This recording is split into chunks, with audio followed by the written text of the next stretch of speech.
এটা দেখতে একটা আইসক্রিমের মতো মনে হচ্ছে না, কিন্তু আসলে এটা একটা কেক। আমি একটা ভ্যানিলা কেক বানিয়ে নিয়েছিলাম রাউন্ড শেপে। তারপর আমি কেকের পিসগুলোকে খুব ছোট ছোট করে কেটে একটা সার্ভিং ডিশে নিয়ে নিলাম। তারপর আমি এর উপরে বেশ খানিকটা মিল্ক দিয়ে দেব। এতে করে বেশি মিল্ক দিতে হবে যাতে কেকটা পুরো সোক হয়ে যায়। তারপর উপরে দিয়ে দেবো আমি হুইপড ক্রিম। হুইপড ক্রিমটা ইভেনলি স্প্রেড করে দেব।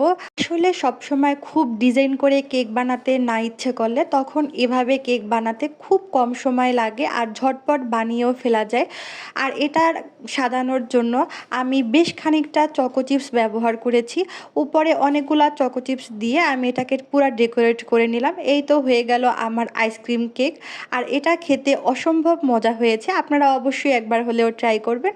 আর কেক কাটতে যে বাচ্চারা এত পছন্দ করে তা একটু পরই আপনারা বুঝতে পারবেন। ওকে, আল্লাহ হাফেজ।